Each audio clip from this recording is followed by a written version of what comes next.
Ever wonder why your color-coded schedules fall apart by noon even when you try your hardest? If you have ADHD or even if you're just neurospicy, it's not your fault. Most time blocking systems just aren't built for your brain. So I'm going to show you a method that actually works with your mind and not against it, so you can finally stick with your plans and protect your focus. You'll discover techniques that prevent burnout, habits that make your system actually stick, and tools that actually help you follow through. As a neuropsychologist, I've seen what really helps ADHD brains thrive, and I've used this exact approach to help high-achieving women say goodbye to chaos that's holding them back and finally adopt a time management system that helps them step into their genius. So let's dive into my Neurospicy time blocking method, and it starts with one simple shift that helps you stop running overtime, protect your focus, and finally feel in control of your week. So honestly, figuring out time blocking when you're neurospicy is kind of like growing a bonsai. You're not out here whacking away at branches trying to force it into some perfect shape. You're gently guiding it, a little wire here, a little trim there, and you're letting it grow into something that actually works with how it's built. That's exactly how we're going to treat your week. So let's start with the first step in my Neurospicy time blocking method, which is to use techniques that fit your brain.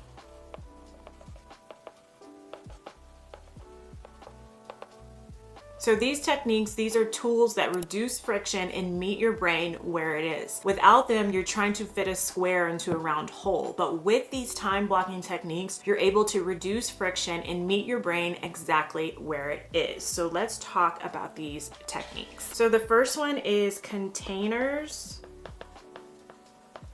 and boundaries.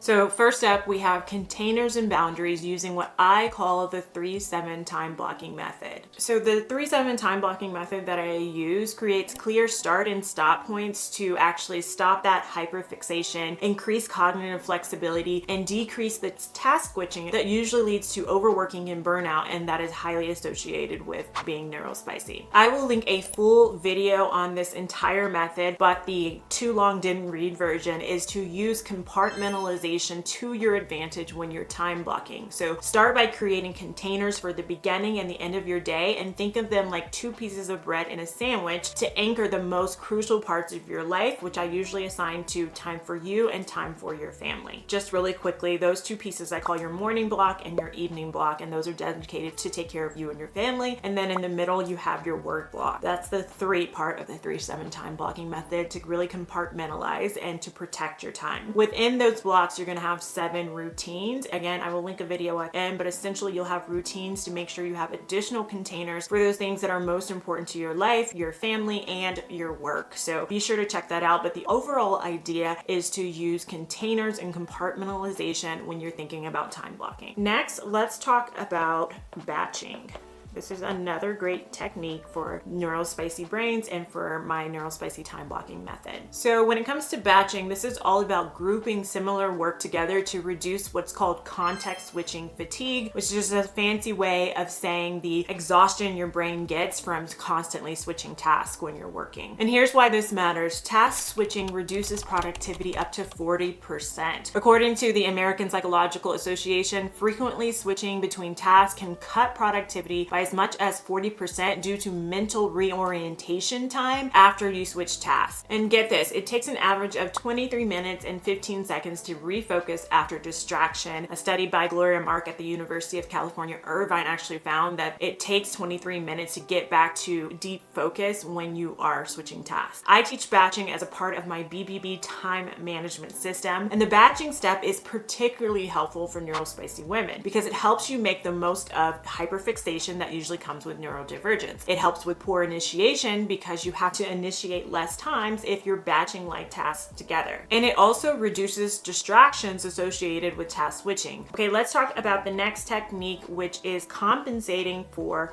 time blindness. So time blindness, I'm just gonna put comp strategies.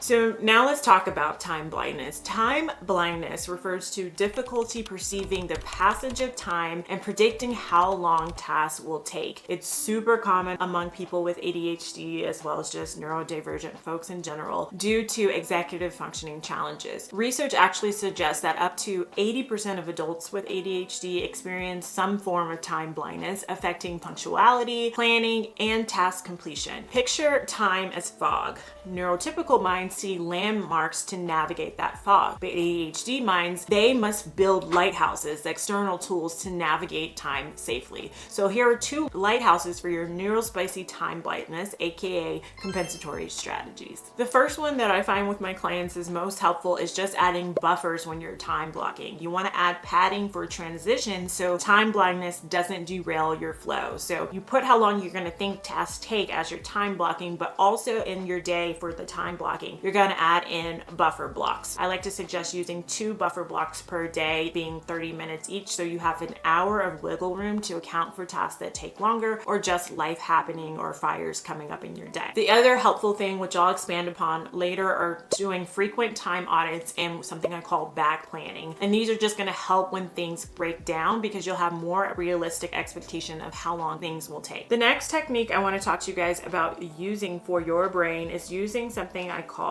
non-negotiables. And these are really important when it comes to grounding your week and time blocking before you start blocking out all your to-do items. So let's talk about locking in what matters most: your health, your people like your family, and your essentials. So non-negotiables, these are your must-dos. Number 1, things like appointments and meetings, anything where there's a consequence if you don't show up. So that's the first type of non-negotiable that I teach. The second type are your weekly routines. And these are the things that you're going to do each and every week to take care of you, your family, and your business or career. So when you're blocking your days out and planning your week, I want you to start with blocking out your non-negotiables in your planner when you're planning the week. So these I teach to keep as recurring events in your digital calendar. And then when you're planning your week in your planner, you move over the non-negotiables. But having them in your digital calendar acts as a placeholder, a container. Make sure to lock in that each and every week. So even if you have to move it around, it's there to remind you. So again, those must-dos, things like appointments, meetings, and then those weekly routines like meal prepping, budgeting, laundry, all those things that you do each and every week that you want to have a space for. I want you to block those out first before you go in and start adding your to-dos when you're time blocking out your day. So putting your meetings first when you're time blocking your day, put in those routines that you want to make sure that you get done, and then add your task around those must-dos and those weekly routines. Now let's talk about the next thing, which are the tools that you're actually going to use. So let's talk about these tools. I recommend hybrid planning for neurospicy folks and all the people I teach, really, using a digital calendar for non-negotiables and a paper planner for brainstorming, planning, and time blocking. Let me tell you why this hybrid system works so well, particularly the benefits of using pen and paper for actual time blocking. First, it increases something called encoding or learning, as well as short-term memory. Second, it reduces overstimulation of trying to time block everything in your calendar, because here's what happens. If you time block in your digital calendar, you'll eventually start glossing it over it. It's just way too much for the way that your brain works. Using pen and paper also increases implementation and awareness from having to physically write it out. And especially if you are neurospicy, having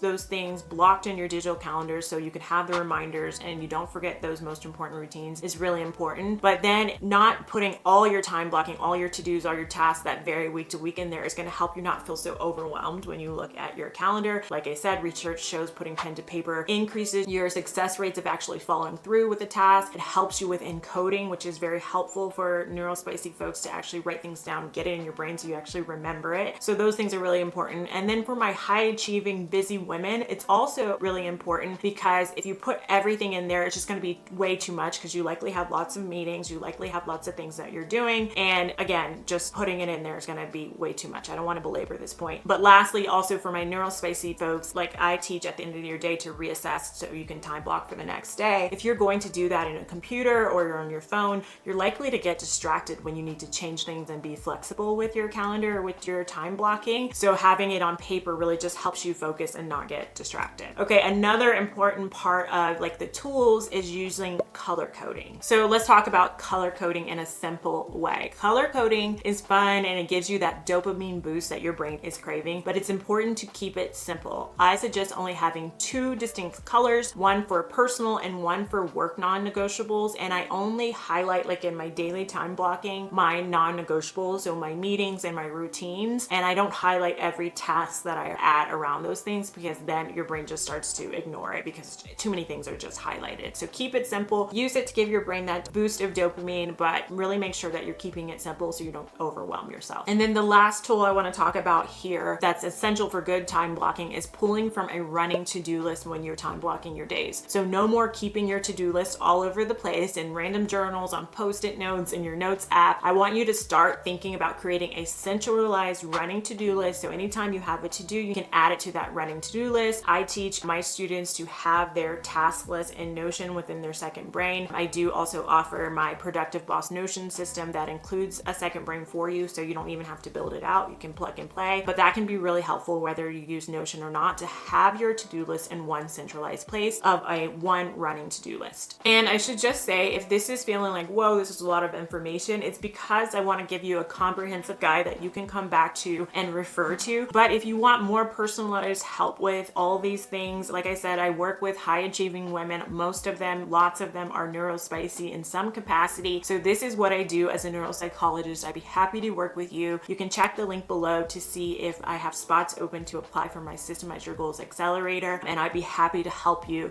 if you're feeling overwhelmed by this. And then the last piece that I want to talk about when it comes to techniques that fit your brain are actually planner must-haves. So just going back to that planner for just a second and talking about the planner must-haves. So finally, I want you to use a planner with all types of planning pages: quarterly, monthly, weekly, and daily. It's especially important for daily planning pages to have those to allow you to time block down to the half hour. This will not only help you be more intentional with the ability to map out your goals and break them into smaller milestones, but it'll give you the structure that your brain needs for easier executive functioning by eating an elephant one bite at a time and really breaking those things down in a way that helps the way your brain works. But here's the thing, having techniques is only half the battle. Next, I'll show you how to actually be consistent with time blocking, even with a neurospicy brain, so that you can reap all the yummy benefits of time blocking by actually doing what you blocked. So let me tell you about Maya. She is one of my past coaching clients. Maya came to me completely overwhelmed. She had 5 different journals going at once, sticky notes all over her desk, ideas captured in 3 different apps on her phone, and a planner she'd bought with the best of intentions that she hadn't touched in weeks. She had all the tools. She knew about time blocking. She had even really tried it before, but here's what was happening. Every morning she'd sit down to plan her day and she'd have no idea what actually needed to get done. She'd spend 30 minutes just trying to remember all the things floating around in her head. By the time she finished planning, she was already exhausted and behind in her schedule. Then at the end of the day, she'd just close her laptop, walk away, leaving all those open loops and unfinished thoughts to haunt her brain as she got to family life. And her weekly planning, it kept getting pushed back because it would take her hours to gather everything from all the scattered notes. So she'd skip it, telling herself that she'd just wing it for the coming week. And that all led to burnout, and she wasn't getting things done and just giving up on time blocking entirely. The problem wasn't Maya. The problem wasn't even her time blocking method. The problem was that she didn't have the daily and weekly routines to keep that framework alive. So how do you avoid ending up like Maya with a beautiful plan that dies within weeks? You build 3 simple habits that keep your time blocking breathing. So let me show you exactly what those are and how to implement them. And specifically, the next step in our neurospicy time blocking method are actually habits that keep your system alive. So the main point here being habits, okay? So first up, we have the capture habit. So I want you, like I said, to keep one running to-do list to avoid scattered scraps everywhere. This means developing a capture habit in practice and a simple second brain to maintain that running to-do list. So if you want to learn more about this, like I said, check out my Productive Boss Notion system, but here's the rule. You're going to capture everything, every single thing, capture it all. And this is key when dealing with mental clutter and racing thoughts that actually accompany your neurospicy brain. In fact, when one of my neurospicy students in my program, Now Systemize Your Goals Accelerator, discovered the magic of capturing everything from her brain, she said, capturing is deliverance. And I couldn't agree more. It gives you the freedom to keep all those great ideas that your creative mind comes up with while not losing focus on what you're doing in the moment and what is your focus and priority in your life right now. Plus, when you start having this capture habit, it gives you an actual list to work with when you sit down to do your time blocking. So you have a bird's eye view of all the things you want to get done, and then you're able to schedule those things and prioritize. The second habit that I want you to have is your wind down work routine.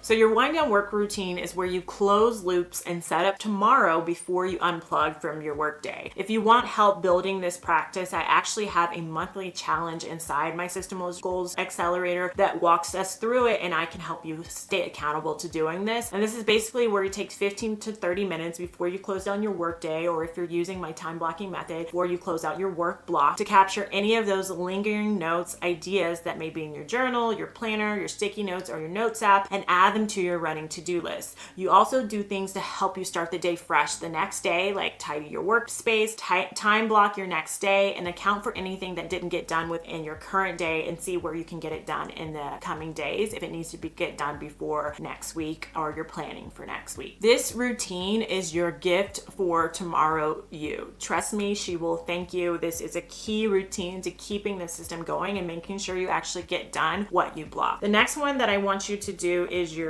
weekly review and your weekly planning, review/planning, and specifically doing this with timers. So I'll put over here timers because they're so important. So this weekly review is going to help you reflect, reset, and avoid any rabbit holes by using timers. So here's why the timer piece is so important. It keeps you on track and prevents you from going down those ADHD rabbit holes we're all so familiar with. This is where you set aside 1 hour a week to do your weekly review and your weekly planning, 30 minutes each. And it's crucial that you use timers for this practice so that you don't let it take too long, which will cause you not to keep up with it. During your weekly review, you're going to process that running to-do list. I have a whole video on my channel using my COPE method if you want to learn how to do this step by step. Then during your weekly planning, that's when you're going to plan your week and do your daily time blocking. This is a non-negotiable routine. It's so important keeping up with your entire framework, which is why in my program we have a weekly co-working session to do our weekly review and planning inside my program Systemize Your Goals Accelerator, because it is so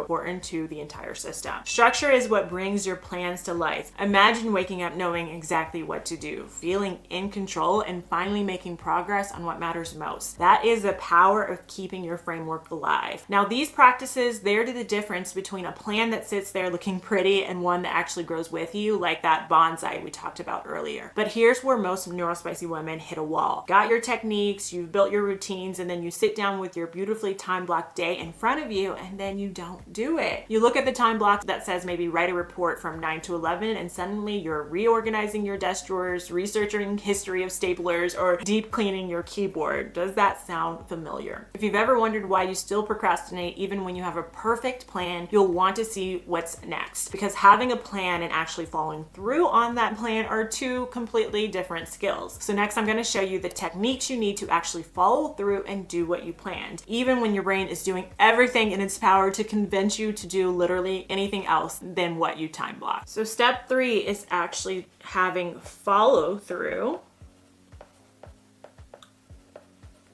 that turns your blocks into actual being done. Here's the thing about follow through though. It shouldn't feel like you are arm wrestling yourself with every single day. That is exhausting. I want you to think about it like flying a plane. Manual mode means you're gripping the controls, constantly correcting course, fighting turbulence, burning through energy just to stay on track. But autopilot, you can set the coordinates, flip on the switch, and the system takes over. That's what follow through techniques do. They build autopilot into your system so you're not relying on sheer willpower or white knuckling to get things done. So let's talk about the third and final step in my Neuropsychologist time blocking method, this follow through that turns blocks into done. So this is where block time becomes actual results. So how do we flip that switch from manual to autopilot? You implement 6 follow through techniques that create flow instead of friction. Let me walk you through each one of them now. The first up is accountability. So let's put that here, accountability.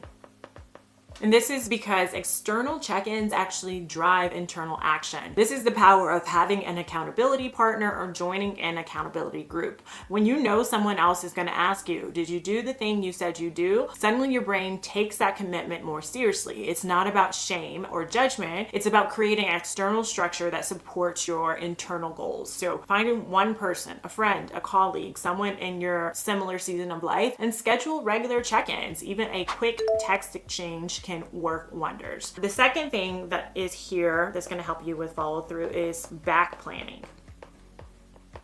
So back planning is actually tracking what you actually got done versus what you time block. And I have a special place in the modAmbition planner that I have. And this is so important. I even have a special place in the time blocking section in the daily pages to go back and black plan your day in my planner, the modAmbition planner. I will link it down below, the printable, if you want to check it out. So at the end of each day, you look at your time blocks and you mark what actually happened. Did you do the thing? How long did it actually take? And this data is gold. It shows you where your estimates of planning are off, maybe where you're overcommitting, and where you maybe need to adjust. So if you want to make it easier, like I said, check out my modAmbition Planner Printable, which has dedicated spaces in the daily time blocking pages specifically designed for back planning. Next, we're going to do our quarterly time audits. So these time audits are really to help you reset actual reality. So every 3 months, you take a step back and recalibrate based on your real energy and your real output. So you're going to look at patterns. What days are most productive? What times of day do you have the most focus? What tasks consistently take longer than you think? And then you adjust your time blocking accordingly. And this isn't about judging yourself. It's about working with your actual capacity, not some imaginary version of what you think you should be doing. Next up here is rewards to help you follow through. Rewards are pairing effort with dopamine, which your neural spicy brain really craves and runs on dopamine. So if you're not building rewards into your follow through system, you're fighting an uphill battle. And this can be as simple as, after I finish this task, I get to have a coffee, or once I complete this time block, I get 15 minutes to scroll TikTok guilt-free. Put a timer. The key is to make the reward immediate and something you genuinely enjoy. And this trains your brain to associate completing time blocks with pleasure, making it easier to follow through. The next one is habit stacking. This is for with tasks that are more difficult, so where you link hard tasks to anchored routines. For example, right after my morning coffee, I do 30 minutes of deep work on my hardest project. Or you link them to more pleasurable activities. I can only listen to my favorite podcast while I'm doing admin tasks. So by attaching difficult tasks to existing habits or enjoyable activities, you reduce the activation energy needed to get started. And then lastly, under here, I'm just going to put deep dive support to help you follow through.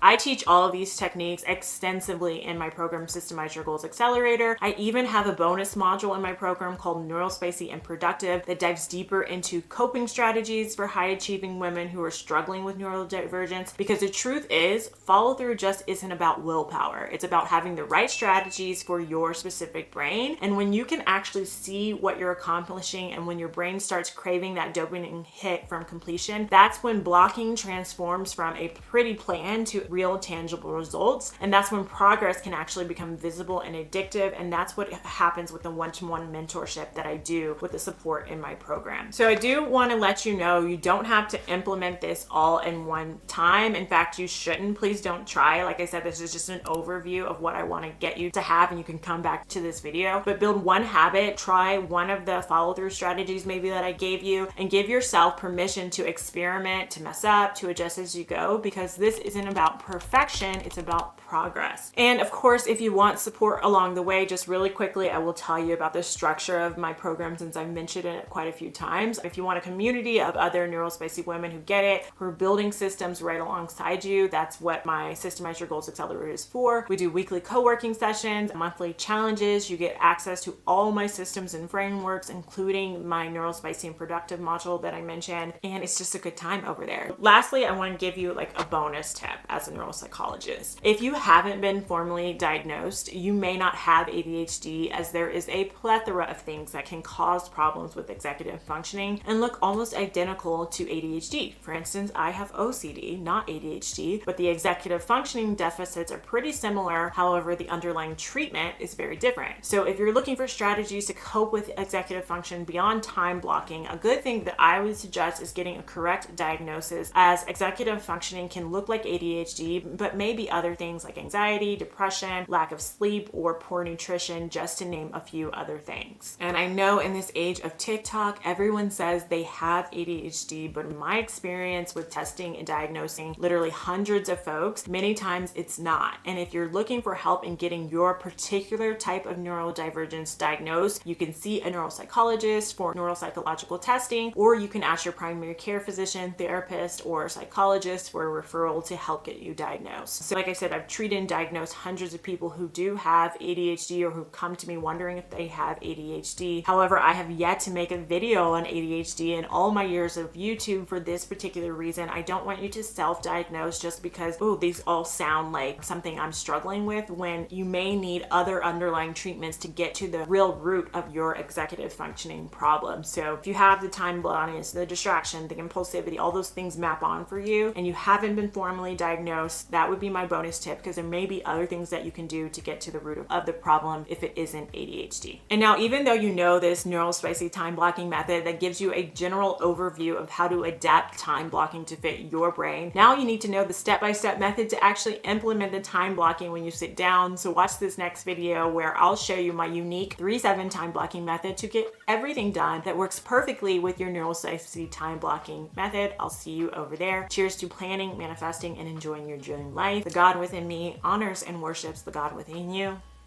Namaste.